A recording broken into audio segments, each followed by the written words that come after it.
አሚን መልቲሚዲያ ፕሮዳክሽን አደራይ ልብ አንጠልጣይ ታሪክ በእውነተኛ ታሪክ ላይ የተመሰረተ ክፍል 4 ደራሲ ሰሚራ ሽኩር ተራኪ ረዚቃ መሐመድ ለቻናላችን አዲስ ከሆናችሁ ላይክ ሼር እና ሰብስክራይብ በማድረግ ቤተሰቦቻችን እንድትሆኑ በታላቅ አክብሮት እንጋብዛችኋለን። ኡስታዝ እውነቴን ነው። ታዲያ ለምን ከወደድካት አልድርልህም? እኔ የምሰማውን ነገር ማመን አቃተኝ። ብሰማም የሰማሁትም እውነት አልመስለኝ ብሎ ጆሮዬን ኮርኮር አድርጌ ኡስታዝን በድጋሚ ምን አሉ አልኳቸው። ኡስታዝም ለምን ከወደድካት አልድርልህም የምለው ጠፋኝ። እዛው በቆምኩበት ስጁድ ወረድኩኝ። ኡስታዝንም ከደስታዬ ብዛት ግንባራቸውን ደጋግሜ ሳምኳቸው። በሁኔታ የተገረሙ ይመስላሉ። እንዴት አይገረሙ? ሁልጊዜ ዝምታ የማበዛው ልጅ ዛሬ ተዋጣለት ብዶኛለሁ። ለነገሩ መርየምን የመሰለች ልጅ ለንደን አይነቱ ደሃ ድራለሁ ስባል መለፍለፍም ማበድም ለኔ ሲያንስብኝ ነው። ግን እሷስ ፍቃደኛ ትሆን ይሆን? እሱን አላወቅኩም። እሱን ሳላውቅ እንዲህ መፈንደቂ ምን ይሉታል እያልኩኝ ብቻዬን አወራ ጀመር። እውነትም እብድ ልጄ ደስተኛ ትመስላለህ አሉ ኡስታዝ። እንዴ ኡስታዝ ዛሬ በጣም ደስ ብሎኛል። ይሄን ያህል? አዎ ኡስታዝ ወላሂ እዚህ የመጣሁት ልቀር አልነበረም። የመሪምን ደግነት ሰምቼ ምን አይነት ልጅ ብትሆን ነው ብዬ ለማየት እንጂ ብዬ ሁሉንም ነገር ለኡስታዝ አጫወትኳቸው። ኡስታዝም ነገር ይገርማቸው ፈገግ እያሉና የመጣለትን ዓላማ ሳታሳካ ልትሄድ ነበር አሉ። አዎ አሁንስ መሳካቱን እንዴት አውቃለሁ? መሪም እንደሌሎቹ ባሎች እንቢ ብትለኝስ በማለት ለኡስታዝ ጭንቀቴን አጋራዋቸው። ኡስታዝም አብሽር ልጄ እሷ ያሳስብህ፣ እኔ እንደምንም ብዬ አሳምናታለሁ ኢንሻአላህ ብለውኝ ወደ መስጂድ ሄዱ። እኔም ደስ ብሎኝ ወደማዬ ደውዬ የሆነውን ሁሉ አንድ በአንድ ነገርኳት። እማዬም ከኔ በላይ እሷ የተደሰተች ትመስላለች። ግን ልጄ እሷ ለማግባት ፍቃደኛ ሆናለች በማለት ጥያቄዋን ጀመረች። አይ እማዬ ገና አልነገርናትም። እሷ እሺ ሳትል እንዲህ በደስታ ማውራት ልክ አይደለም። በእርግጥ ተከፋይ ያልኩ አይደለም፣ ግን ደስታ ልክ ይኖረው ኋላ ላይ እንዳትከፋብኝ። የሴት ልጅ ባህሪ ማወቅ ትንሽ ከበድ ይላል እና አላህ ካለ ይሳካል፣ ካላለም የተሻለ አዘጋጅቶልህ ይሆናል። በዛ ላይ ብዙ ሀብታም ባሎችን እንቢ ያለች እንደመለሰች ነግረኸኛል። እናንተንሽ የምትለኝ ይመስልሃል ማለችኝ እማዬ። እሱን ተይው እማዬ፣ ኢማን እንጂ ሀብት መስፈርቱ አይደለም። ደግሞ ኡስታዝን ያሳምናታለሁ ብለውኛል። ወላሂማ እንዴት ደስ እንዳለኝ ልጄ፣ ካንተ በላይ እኔ ደስ ብሎኛል። አላህ ያሳካልህ። በል ካሁን ጀምሮ ለሰርጉ ሁሉን ነገር እንድናዘጋጅ ፍቃደኝነቷን አረጋግጠህ ቶሎ ወደ ሀገር ተመለስ። ደግሞ ምናፍቀኸኛል። እህትህም ይኸው አጠገቤ ተቀምጣ ልመጣ ነው ሊለን ይሆን እያለች በተስፋ እየጠበቀች ነው። እማዬ እኔም በጣም ናፍቃችሁኛል። እስኪ ዱዓ አድርጊልኝ። እኔማ ምን ስራለኝ ብለህ ነው? አድርግልሃለሁ ብላኝ ስልኩን ዘግቼው ዘወር ስል ኡስታዝ ከአጠገቤ ቆመዋል። ወይ ጉድ! ወደ መስጂድ አልነበር የሄዱት? ከምን ጊዜው ተመለሱ እያልኩኝ ደንግጬ ፈለጉኝ እንደ ኡስታዝ አልኳቸው። አዎ ልጄ፣ ዛሬ ማታ ሁለታችንም መርየምን ፍቃደኝነቷን እንጠይቃታለን፣ ተዘጋጅ አሉ። እሺ ኡስታዝ እዘጋጃለሁ አልኳቸው። በል ደግሞ ዱዓ አድርግ ብሎኝ ሄዱ። አልሐምዱሊላህ። እኔ ደግሞ ሐሳባቸው ሊቀይሩ መስሎኝ አይኔ እንዲህ መደንገጤ አግባብ አልነበረም። ደግሞ ኡስታዝን በጣም አምናቸዋለሁ፣ ቃላቸውን ይጠብቃሉ እያልኩ ወደ መስጂድ ውስጥ ገብቼ 2 ረካ ሰገድኩና ያ ረቢ መርየምን ሐላል ያድርግልኝ ብዬ ዱዓ አድርጌ ወጣሁ። ማታ እስኪደርስ ድረስ ቸኩያለሁ። በየደቂቃው ሰዓት አያለሁ። ሰዓቱም መነቃነቅ የለም። ወይ የዛሬው ቀን አንዷ ቀን ወር ሆነችብኝ። ደግሞ የመርየምን መልስ ያስጨነቀኝ ነው። አልሐምዱሊላህ የማይደርስ የለምና ደረሰ። እኔም ወደ መስጂድ ገብቼ ከኡስታዝ ጋር ከሰገድኩኝ በኋላ አላህዬ መልሷን አሳምርልኝ ብዬ በድጋሚ ዱዓ አድርጌ ከኡስታዝ ጋር ወደ ቤት ሄድን። በሩን ለማንኳኳት ቸኩዬ በፍጥነት አንኳኳሁት። መሪም ማን ነው አለች። መሪም እኛ ነን ክፈችው አላት። እሷም በሩን ከፈተችው። አሰላሙ አለይኩም ብለን ገባን። እኔ አሁንም በጣም ፈርቻለሁ። እሷን ሰዓት የባሰ ጭንቀት ጨመረ። እንቢ ብትልስ እያልኩኝ ማሰብ ጀመርኩ። ኡስታዝም መጨነቅ ገብቷቸው ነው መሰል አይዞህ ልጅ አታስብ አሉ።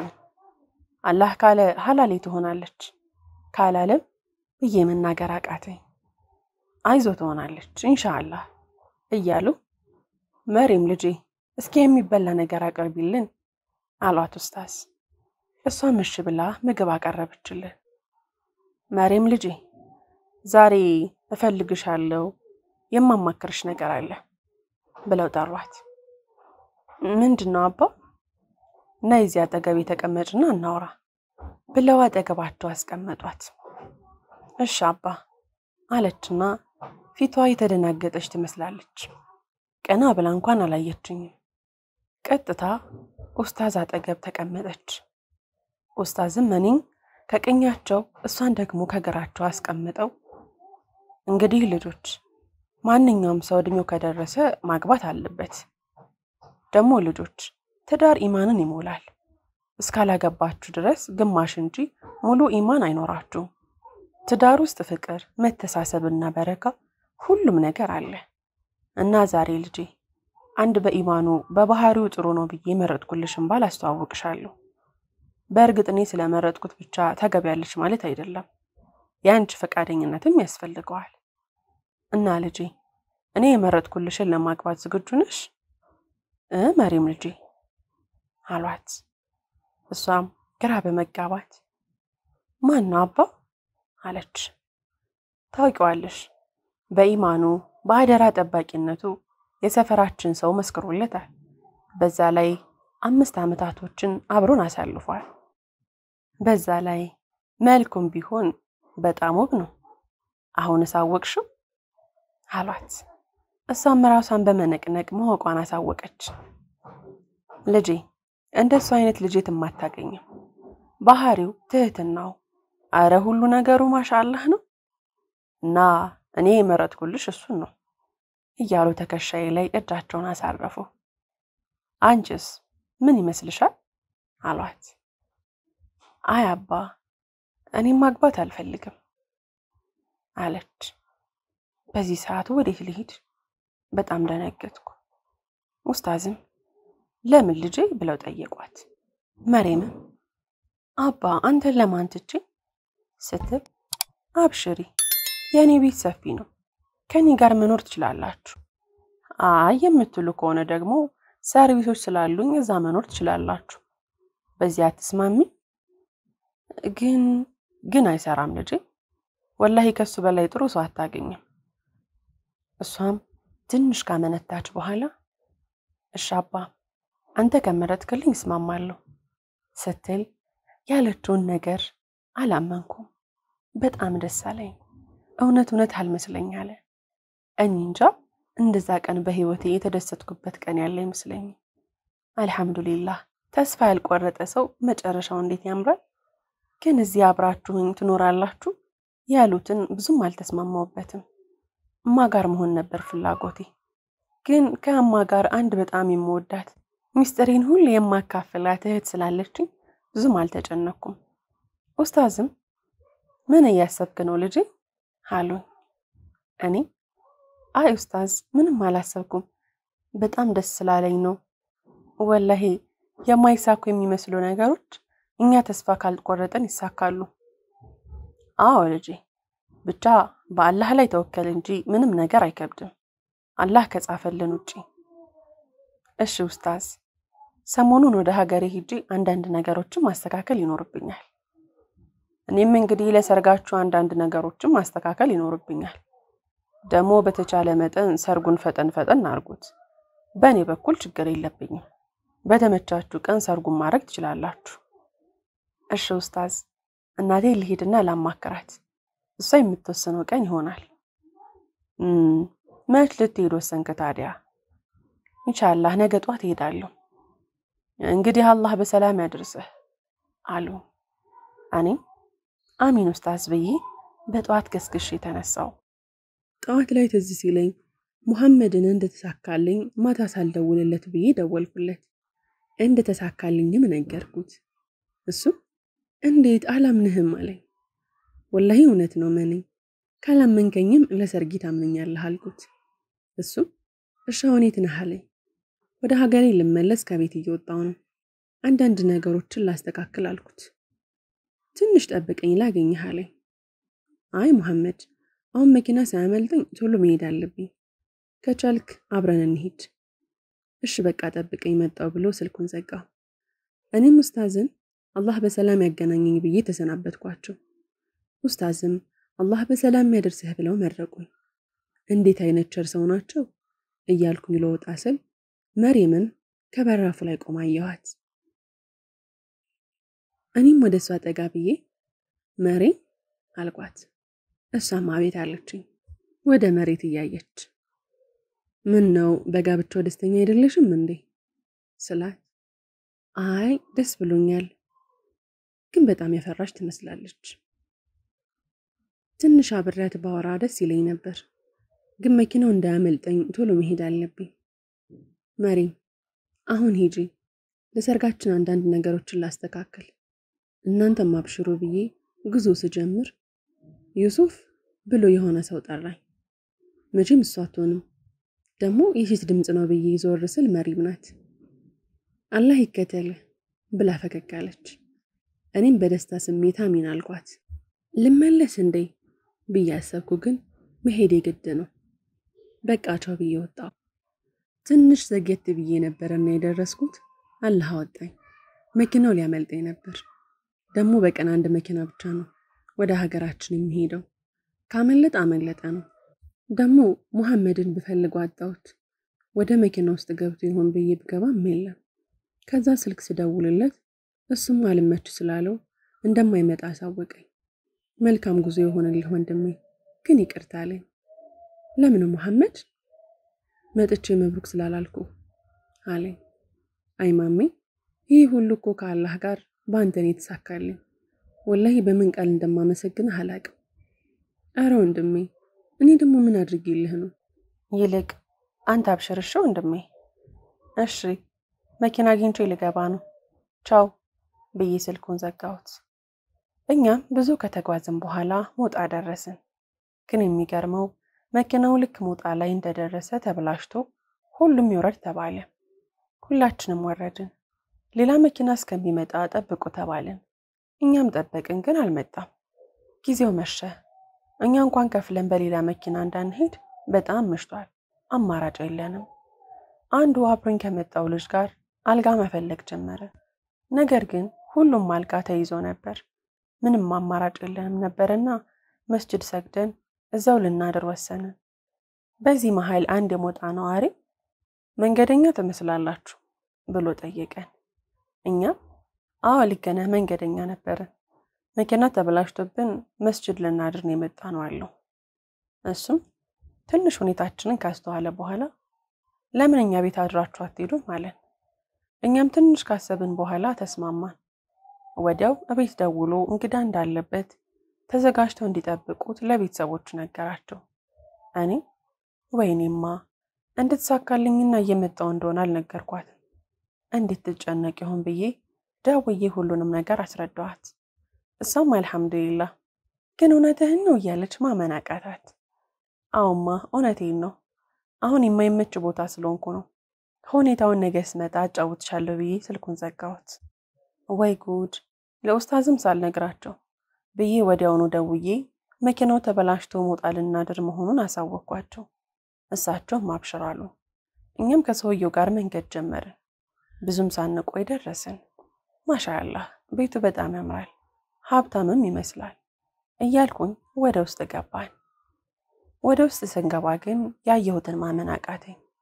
ብዙ ምግቦች፣ የተለያዩ መጠጦች፣ ብቻ የምግቡ ብዛት ተነግሮ አያልቅም። ሳሎን ላይ በረጅሙ ሱፍራ ሁሉም በአይነት ቀርቧል።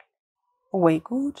እንደዚህ በአንድ ጊዜ አጃይብ ነው እያልኩኝ በግርምት ማየት ጀመርኩኝ። ሰውየውም አብሽሩ፣ የእኔ ቤት ቤታችሁ ማለት ነው፣ አትፍሩ ብሉ እያለ ምግቡን በሳህን ሰጠን። እኔም አጃይብ ስንት ደጋግሰዋል እያልኩኝ መመገብ ጀመርኩኝ።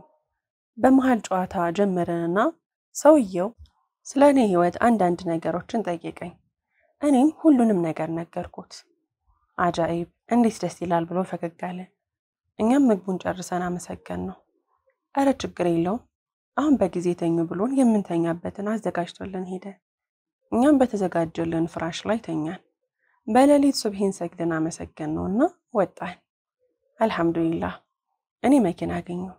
አብሮኝ የነበረው ልጅ ወደ ሀገሩ ለመሄድ መኪና አጣ። እኔም እሱን ሳልሸኝ አልሄድም ብዬ አብሬው መኪና ማፈላለግ ጀመሩ።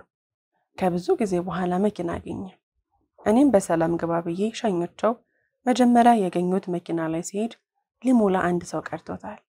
አልሐምዱሊላህ ዛሬም ላድር ነበር እያልኩኝ መንገዴን ቀጠልኩ። ብዙም አልቆየሁም፣ ሀገሬ በሰላም ደረስኩ። አልሐምዱሊላህ በሰላም ደረስኩኝ ብዬ ቤቴን አንኳኳሁት። እህቴም ማን ነው አለች። እንግዳ ነኝ አልኳት።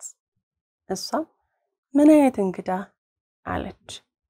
ቀይ ረጅም ቶሎ ነበር የከፈተችው። እህቴ ካወቀችን ቆይታለች። ትንሽ አውራኝ ብላ ነው። እማን ካገኘ አያወራኝም ብላ ስላሰበች ነው እንዲህ የምታስለፈልፈኝ። ደግሞ የሁል ጊዜ ባህሪዋ ነው። እኔ ሀያትዬ ባላህ ደክሞኛል፣ ክፈችው፣ አውቀሽ አታስለፍልፊኝ ስላት፣ በቃ እሺ ቃል ግባልኝ፣ የሆነውን አንድ በአንድ ትነግረኛለህ? አዎ ሀያቲ ወላሂ ሁሉን እነግርሻለሁ፣ ቃል ገባልሻለሁ እያልኩኝ የእማን ድምፅ ሰማሁ። ከማን ጋር ነው የምታወሪው ስትላት፣ አይ የሆነ ቤት የተሳሳተ ሰው ነው አለች። እኔም በዚህ ሰዓት የእማን ድምፅ ስለሰማሁኝ እማ እኔ የሱፍ ልጅሽ ነኝ ክፈችልኝ ብዬ ጠራኋት። እሷም በፍጥነት መጣ ከፈተችልኝ። ልጅ በሰላም መጣህልኝ ብላ እልልታዋን አቀለጠችው። አረማ ቀስ በይ ጎረቤቶችሽ እንዳይሰሙሽ። ይስማ ልጅ እኮ ያገባልኝ ነው። እማረባ አላህ ዝም በይ አልኳት። እህቴም ወንድሜ እንኳን ደህና መጣህልኝ።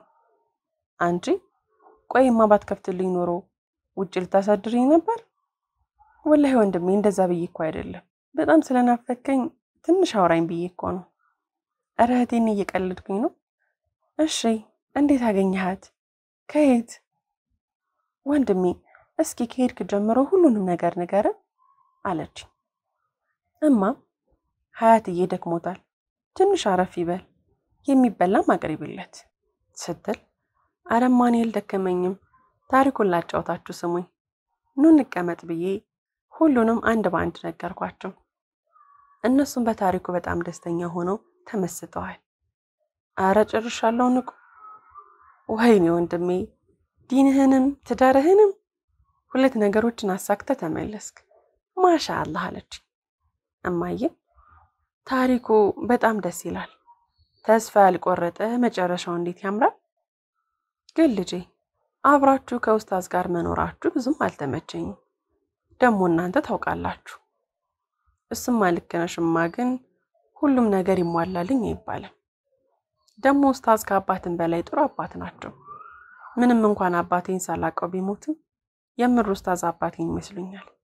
ምክራቸው፣ ጸባያቸው፣ ትዕግስታቸው፣ አረ ሁሉ ነገራቸው ደስ ይላል። ይልቅ ይህንን እንተውና ሰርጉ መቼ ይሁን? ደግሞ ኡስታዝ በቶሎ ይሁን፣ እኔ ችግር የለብኝም፣ እናንተ ባላችሁት ቀን እስማማለሁ ብለውኛል። እሺ መቼም በላቸው። እማም ትንሽ ካሰበች በኋላ በዚህ ዓመት ቢሆንስ ደስ ይለኛል። እህቴም እሺ መቼ? የዛሬ 3 ወር ቢሆንስ አይደርስም? አረ ይደርሳል፣ ግን መቼ ማለት ነው አለችኝ። ሚያዝያ 28 እሑድ ቀን። አይ ወንድሜ ሁሉንም አስበህበታል ብላ ሳቀችብኝ። እማ ብዙ ጊዜ የለንም፣ ነገ በርበሬውን፣ ጤፉን እንዲሁም አንዳንድ ነገሮችን ማዘጋጀት ይኖርብናል። አዎማ እኔም ኡስታዝ በዛ ያለ ገንዘብ ስለሰጡኝ እንዳትጨነቂ፣ የሚያስፈልግሽ ነገር ሁሉ ጠይቂ። አልሐምዱሊላህ ጨንቆኝ ነበር። በእርግጥ ይጨንቃል። ለሰርግ ብዙ ወጪዎች ያስፈልጋሉ። ግን ሁሉም በአቅሙ በደግስ እንጂ ከገሌን ያላንስም የሚባል ነገር የለም። ያው በእኛ ኑሮ አባታችን ሲሞት ትንሽ መሬትማ ተካፍላ የተወሰነ ጤፍ ይደርሰናል። አልሐምዱሊላህ የምንበላው ይበቃናል። የተወሰኑ ክፍሎችም ስላሉ እናከራያለን። ኪራዩም ለአንዳንድ ወጪዎች ያግዘናል። በተረፈ አዲስ አበባ ያለው ታላቅ ወንድሜን የሚያግዘን። እስካሁን ድረስ እኔ ሂፍዝ እንደገባሁና ላገባ እንደሆነ አልሰማም። እማ አሁን ለሱም ለኡስታዝም ደውዬ ላሳውቃቸው ብዬ ከነገርኳት በኋላ ደወልኩላቸው። ለወንድሜ ደውዬ ነገርኩት። እሱም በጣም ደስ ብሎት ማሻአላህ አለኝ። ለኡስታዝም ደውዬ ቀኑን ነገርኳቸው። በቀኑ ተስማምተው በጣም ደስ አላቸው። ይኸው አሁን ሰርጋችን ሊደርስ 1 ሳምንት ቀረው። ሽማግሌም እንደ ሀገሩ ባህል ተልከው እሺ ተብለዋል። እማ ኡስታዝ በሰጡኝ በር ሁሉንም ነገር አዘጋጅታ ጨርሳለች። እኔም እህቴም በጣም ደስ ብሎናል። አንዷ ሳምንት ግን እንደ 1 ዓመት ረዘመችብኝ። የማይደርስ የለም ደረሰ። ዛሬ ቅዳሜ ነው። ነገ ሰርጌ ስለሆነ ጸጉር ቤት ሄደን ከሚዜዎች ጋር ተስተካከልን። ሙሐመድም አንደኛ ሚዜ ሆነ። ሙሐመድንም ወላሂ ሁሉም ነገር የተሳካልኝ ከአላህ ጋር አንተ ስለተጨመርክበት ነው ብዬ አመሰገንኩት። እሱም አረ ወንድሜ እንዲህ አትበል፣ አንተ ነህ እንጂ ሁሉንም ነገር በትዕግስት ችለህ አላህ ያሳካልህ እየተባባለ ኢሻ ተሰገደ። እኛም ኢሻን ሰግደን ወደ ቤት ገባን። እማም ምራት አቀረበችልን። በልተን ተኛን። ግን እውነቱን ለመናገር ስለ መሬም እያሰብኩኝ እንቅልፍ ባይኔ ሳይዞር ነው ሱብሂ አዛን ያለው። አልሐምዱሊላህ እንደምንም ነጋ። በሉ ሱብሂን እንስገድ ብዬ ሙሐመድን ስቀሰቅሰው ትንሽ ቆይ እያለ አዘገየኝ። እንደምንም ቀስቅሸው ተነስቶ ሱብሂን ሰገድን። አስከትዬም ዱዓዬን ማድረግ ጀመርኩኝ። አሁን ቀጣዩ ስራችን የሚሆነው ምንድነው እያለን ተጠያየቅን። ሙሐመድም መጀመሪያ አንተ ገላህን ታጠብ፣ ሱፍህን እንልበስና ሲቀጥል እኛ ሚዜዎች ታጥበን እንለብሳለን። ተመርቀን ቶሎ እንነሳለን። ደግሞ ስንመለስ እንዳይመሽብን በጧት መሄድ ይኖርብናል። እዛም እንደደረስን የቀረበልን በልተን ሙሽራችንን ይዘን በጊዜ ወደ ቤታችን እንመለሳለን። ትስማማላችሁ አለን። እኔም አሪፍ ሐሳብ ነው እንስማማለን አልኩት። እሺ ቪዲዮ ፎቶ ምናምን የለም እንዴ አለ ሁለተኛው ሚዜ። የምን ቪዲዮ የምን ፎቶ ነው? ምንም አይነት ቀረጻ አይኖርም። ሰርጉ እርጋታ በሰፈነበት መልኩ ነው እንዲጠናቀቅ የምፈልገው። ደግሞ ኡስታዝ እንዳይቆጡና ባዶ እጃችን እንዳይልኩን። በንግግሬ ሁሉም ሚዜዎች ሳቁ። አይ ኡስታዝን ስለማታውቋቸው ነው። እኔና ሙሐመድ ብቻ ነን የምናውቃቸው። እየቀለድኩ አይደለም። በሉ አሁን እንነሳ ብለን ሁላችንም ተነሳን። በእቅዳችን መሰረት መጀመሪያ እኔ ታጥቤ ያለበሱኝ። እኔን አይቶ እንዴት እንዳማረብህ የማይል የለም። በእርግጥ በጣም አምሮብኝ ነበር። ሲቀጥልም ሚዜዎቼ ታጥበው ለበሱ። አያቴም አረረፈደ ስትመለሱ ይመሻል እኮ ደግሞ አምሮባችኋል ማሻአላህ አለችኝ። እማዬ ሆል እንወጣ ነው መርቀሸኝን አልኳት። እሷም ከበላም በኋላ መረቀችን። ብዙ ሰውም አጅቦ ሸኘን። ጓደኞችን መኪና ያላቸው ይዘው የሌላቸው ደግሞ ተከራይተው አብረውኝ ሄዱ። ትንሽ ስንነሳ ስለዘገየን ወደ 8 ሰዓት አካባቢ ደረስን። በእቅዳችን መሰረትም የቀረበልንን ተመግበን ኡስታዝም መርቀውን መርየምን ይዘን ወጣን። መቼም እሷ አላያት እንደ ፀሐይ ደምቃ ነበር። ጓደኞቹ ሁሉ ፈዘው ይመለከቷት ጀመር። እሷን አይቶ መቼም ማሻአላህ እንዴት አይነት ውብ ናት የማይል የለም። እኔም ይሻት ወጣሁ። መርየምም አያቷን ስትለየው እንባዋን መቆጣጠር አልቻለችም። እንዴት አይነት ውዴታ ነው እያልኩኝ አብሽሪ እንመለሳለን ብዬ አረጋጋኋት። እሷም እሺ ብላ ፈገግ ስትል እኔም ልቤ ተረጋጋ። አልሐምዱሊላህ እያልኩኝ ወደ 1 ሰዓት አካባቢ ቤታችን ደረስን። ክፍል 5 ይቀጥላል። ታሪኩን ከወደዳችሁት ላይክ፣ ሼር፣ ሰብስክራይብ ማድረጋችሁን እንዳትረሱ። ስለምትከታተሉንና ከኛ ጋር ስለሆናችሁ ከልብ አድርገን እናመሰግናችኋለን።